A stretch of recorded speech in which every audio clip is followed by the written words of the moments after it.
Hello students, welcome back to knowledge garden. કેવા ગયા બધાના ગણિતના પેપર? હજી સુધી મને ચિરાગભાઈ સિવાય કોઈએ મેસેજ નથી કર્યો, તો ઝડપથી મેસેજ કરો કેવા ગયા તમારા પેપર, કેટલા સ્કોર કર્યા છે. મારી આપેલી આઈએમપી બધી આવી જ છે, ધ્યાનથી જુઓ. ચોપડીમાં જે ટીક કરાવે તે બધા જ દાખલા આવેલા છે. અને આજે આપણે હવે કરશું આજના વિડીયોમાં સમાજ વિદ્યા શૈક્ષણિક વર્ષ 2024 અને 25નો બોર્ડનો નમૂનાનું પ્રશ્નપત્ર છે. અહીંયા 2 પ્રશ્નપત્ર છે અને આપણે 2 પ્રશ્નપત્ર જોશું અને એ પ્રશ્નપત્ર છે તમને બોર્ડની પેપર સ્ટાઇલ વિશે ખ્યાલ આપશે, તો તમે આ પ્રમાણે તૈયારી કરી શકશો. તો ચાલો હવે જોઈએ આજે સમાજ વિદ્યા બોર્ડના નમૂનાના પ્રશ્નપત્ર 1 અને 2 જે અમદાવાદ સિટી દ્વારા રજૂ કરવામાં આવેલા છે. તો જોઈએ હવે આજનો આ પેપર પ્રશ્નપત્ર 1 અને 2.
બસ આજના વિડીયોમાં આટલો જ ને. ખાસ યાદ રાખજો, દ્રષ્ટિહીન વિદ્યાર્થીઓ માટેના પ્રશ્નો છે એ તમારે નથી લખવાના.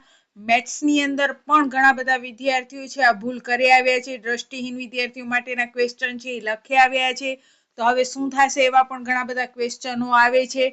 તો હું ખાલી એટલું જ કહીશ કે ભાઈ, જો ગૂગલનો કિંગ કોઈ છે નહીં અને બોર્ડનો બાપ કોઈ નથી, એટલે તમે માત્ર ને માત્ર એક જ વસ્તુ કરી શકો, બોર્ડની જે વેબસાઇટ છે એના ઉપર બોર્ડવાળાને રિક્વેસ્ટ કરી શકો કે ભૂલથી દ્રષ્ટિહીન વિદ્યાર્થીઓના ક્વેશ્ચન અમારાથી લખાઈ ગયા છે અને બોર્ડનો ટેન્શન પેપરનો અને એમાંય વળી મેથ્સનો પેપર એના ટેન્શનમાં ભૂલ થઈ છે, તો તમે અમને એના માર્ક્સ આપો. તમારી રજૂઆતથી જ તમને એના માર્ક્સ મળી શકશે. તો વધુ ને વધુ વિદ્યાર્થીઓ બોર્ડવાળાને રિક્વેસ્ટ કરજો, તો તમને માર્ક્સ જરૂરથી મળશે. નહીં તો દ્રષ્ટિહીન વિદ્યાર્થી માટેની એ લોકોએ પ્રોપર સૂચના લખેલી જ હતી, માટે તમને એના માર્ક્સ મળી શકે નહીં, પણ તમારી રિક્વેસ્ટ કદાચ કામ આવી જાય.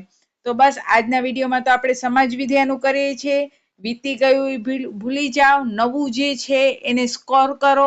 તો આ 2 પેપર છે એ તમે સરસ રીતે તૈયાર કરી લ્યો અને ખૂબ સરસ રીતે વાંચો અને પાકું કરી અને બોર્ડની પરીક્ષામાં પૂરી તૈયારી કરીને જાઓ. તો બસ આજના વિડીયોમાં આટલો જ. ત્યાં સુધી બધાને જય હિન્દ, જય ભારત. સૌ ભણે સૌ આગળ વધે.